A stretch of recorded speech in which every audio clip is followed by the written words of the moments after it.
மறுவரையறை விவகாரத்தில் தமிழக அனைத்து கட்சி எம்பிக்களையும் ஒன்றிணையுங்கள் என திமுக கூட்டத்தில் முடிவு செய்யப்பட்டிருக்கிறது. திமுக எம்பிக்களுக்கு முதலமைச்சர் மு.க.ஸ்டாலின் இந்த அறிவுரையை வழங்கியுள்ளார் என தகவல் வெளியாகியிருக்கிறது.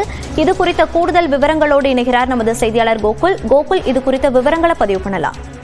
திமுகவுடைய நாடாளுமன்ற உறுப்பினர்கள் கூட்டம் அண்ணா அறிவாலயத்தில் முதலமைச்சர் மு.க.ஸ்டாலின் தலைமையில் நடைபெறுகிறது. இந்த கூட்டத்தில் பல்வேறு அறிவுரைகள் மற்றும் ஆலோசனைகளை முதலமைச்சர் வழங்கியிருக்கிறார். முதலமைச்சர் பேசும்போது நாம் நடத்திய ஒரே ஒரு அனைத்து கட்சி கூட்டமே இந்தியா முழுக்க நம்மை நோக்கி கவனத்தை திருப்பியிருப்பதாகவும் பொது மறுவரையால் பாதிக்கப்படவுள்ள ஆந்திரா, கர்நாடகா, கேரளா, தெலுங்கானா, ஒடிசா, மேற்குவங்கம், பஞ்சாப் உள்ளிட்ட 7 மாநிலங்களில் உள்ள 29 கட்சிகளும் முதலமைச்சர்களுக்கும் நான் கடிதம் அனுப்பியிருப்பதாக அவர் பேசியிருக்கார். ஒவ்வொரு மாநிலத்துக்கும் நம் சார்பில் ஒரு அமைச்சர், ஒரு எம்பிக்கள் அடங்கிய குழு சென்று இந்த கருத்தை நேரடியாக விளக்க வேண்டும் என்றும் பேசியிருக்கார்.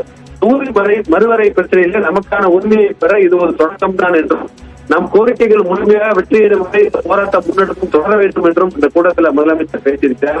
தொகுதி மறுவரையை இந்தி பகிர்வு, மொழி கொள்கை வழியாக இந்தி மொழி திணிப்பு தொடர்ச்சியாக நம்மளை பாஜக அரசு வஞ்சிப்பதாகவும் இவர்கள் தேசிய அளவிலான கவனத்தை ஈர்க்க அனைத்து எம்பிக்களும் ஒன்றுபட்டு நாடாளுமன்றத்தில் செயலாற்ற வேண்டும் என்ற ஒரு கருத்தையும் இந்த கூட்டத்தில் பேசியிருக்கார்.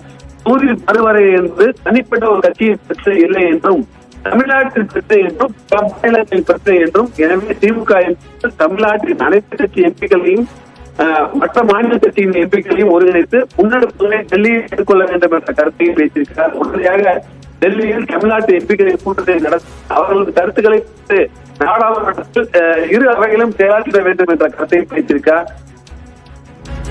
விவரங்களை பதிவு செய்தமைக்கு நன்றி கோகுல்.